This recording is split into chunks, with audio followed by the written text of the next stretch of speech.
Problema 8.24. Nós temos aqui um sistema massa-mola de vibração vertical. É um sistema de vibração livre não amortecida. Quando nós tínhamos somente a polia e essa mola acoplada aqui nessa corda da polia, a mola tinha um certo comprimento inicial. Ao acoplarmos essa massa, o sistema ele foi deslocado, devido à força-peso, para uma posição de equilíbrio, causando uma deformação estática nessa mola. E aí o sistema está parado, está em equilíbrio, nós vamos tirar aqui a nossa referência, a partir dessa posição de equilíbrio. Se a gente puxar essa massa para baixo, ou ela estiver oscilando para baixo, tracionando aqui, estendendo a mola, nós vamos ter um deslocamento positivo, tá? Se ela estiver comprimindo a mola, se ela estiver num deslocamento vertical ascendente, aí o deslocamento ele vai ser negativo pela convenção aqui de sinais. O que foi dado? Que no instante inicial, a posição inicial da mola é igual, da massa, desculpa, é igual a y0. E que a velocidade inicial da massa é igual a 0. Isso significa o seguinte, a gente tirou essa massa da posição de equilíbrio, puxando ela para baixo, e quando nós começamos a contar o tempo, ela estava deslocada da posição de equilíbrio,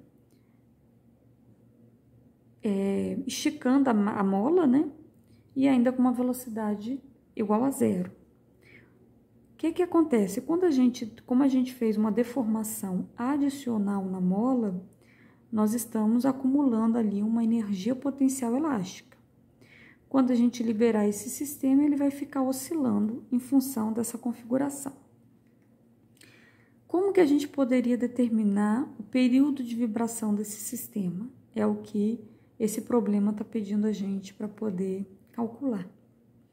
Como nós temos uma polia, é muito importante a gente ter atenção aqui, porque a deformação da mola vai ser 2 vezes o deslocamento vertical da massa. A deformação na mola é 2 vezes o deslocamento vertical da massa. Então, se a massa, por exemplo, ela desceu 10 milímetros, a mola ela deformou de 20 milímetros, tá? Quando a gente pensa, então, em equilíbrio dinâmico, nós podemos fazer o diagrama de corpo livre. E nós vimos que, tanto na parte teórica como em outros exercícios, que a força-peso ela não influencia no movimento oscilatório. Então, nós podemos representar aqui apenas as forças externas, que no caso é a força de tração ali na polia.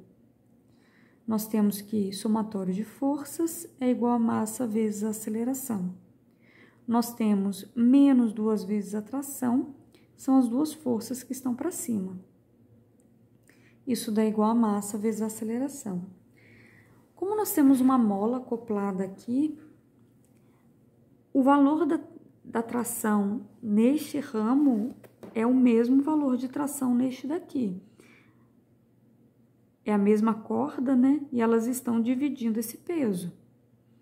Então, nós temos que aqui a tração na corda equivale à força elástica na corda.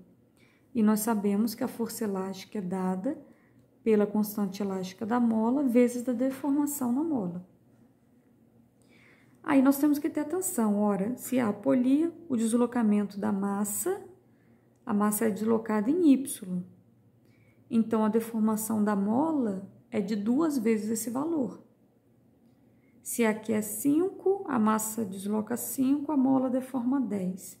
Se a massa desloca 10, a mola deforma 20.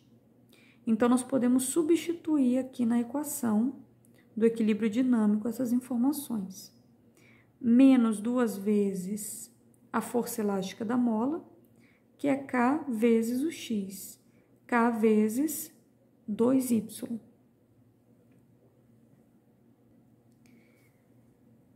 Menos 2 vezes 2, menos 4, KY vai ser igual a m y dois pontos.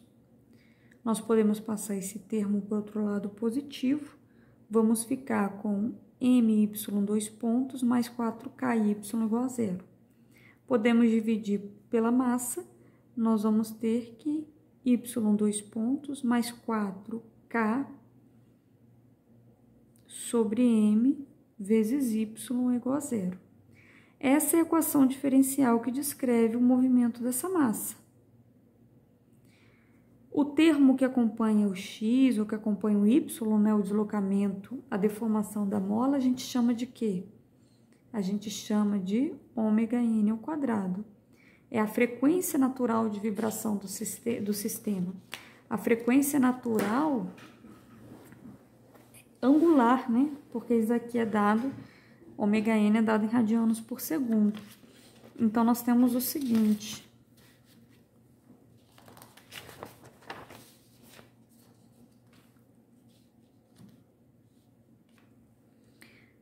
Ômega-n ao quadrado é igual a 4k sobre m. Podemos passar a raiz quadrada, né? Essa potência aqui, a gente passa a raiz quadrada para o outro lado, 4k sobre m. Ômega-n é igual a 4k sobre m. Ele quer o período. Nós sabemos que existe a relação entre o período de vibração e essa frequência natural de vibração em radianos por segundo. Ômega-n é igual a 2π sobre t. T é igual a 2π sobre ômega-n. Nós sabemos quem é ômega-n, então nós podemos substituir aqui nessa equação. T é igual a 2π sobre raiz quadrada de 4k sobre m.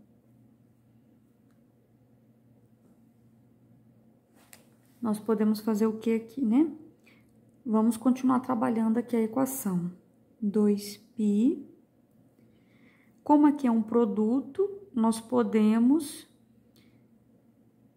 separar esses termos, né? Nós podemos fazer assim, ó, raiz quadrada de 4 vezes k dividido pela raiz quadrada de m.